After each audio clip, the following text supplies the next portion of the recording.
PSG Fan TV, bonsoir à tous. Joe, comment ça va ce soir? Ça va super et toi? Très bien, écoute, on remporte 4-0, 5e victoire consécutive. Bien une trêve internationale entre les deux. J'ai envie de te dire, on s'est bien débrouillé, on a eu pas mal de difficultés même si on était en supériorité numérique.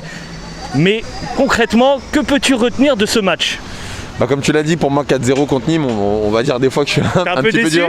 Non, je suis pas dur. En fait, le scénario, si tu veux, de savoir qu'on allait en mettre 2 à la fin, c'est assez classique contre les petites équipes, elles ont toujours tendance à craquer. Donc je suis pas surpris. Après, ça a été un petit peu ronronnant, il y a assez tôt. On joue quand même contre une équipe à 10. J'ai vraiment du mal en fait à voir l'ADN de cette équipe. Ce qui est un peu embêtant, c'est que tu vois que tu as vraiment des fulgurances. Mbappé, qui a beaucoup loupé, mais qui a beaucoup marqué. Et comme je le dis souvent, on retiendra que son doublé ce soir, mais il a quand même beaucoup loupé. Et par contre, je suis obligé de forcer de constater que tu as des Florenzi qui sont de plus en plus constants, un réel apport offensif. Il a touché 2 poteaux, il met un but sur 3 tirs, alors que c'est un défenseur. Donc voilà, mais c'est ce que je retiendrai, c'est un grand Florenzi, mais par contre vraiment une difficulté à avoir un style de jeu et en fait un collectif qui arrive à fonctionner ensemble.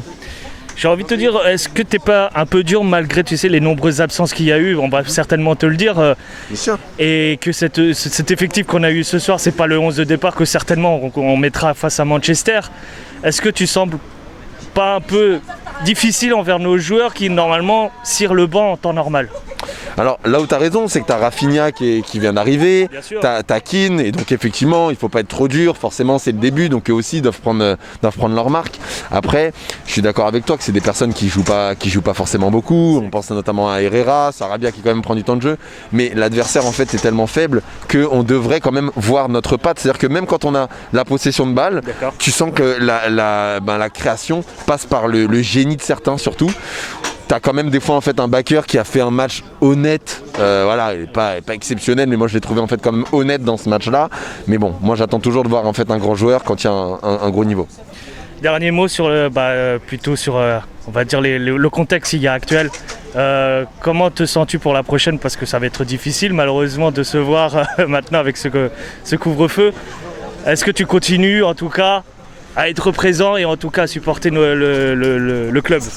Ouais, alors effectivement, ça fait un petit peu mal, c'est le Covid, j'ai une pensée à tous les supporters parce qu'on a l'habitude de tous se voir tous ensemble et que là on va tous être séparés, même pour la chaîne ça va être un petit peu plus compliqué.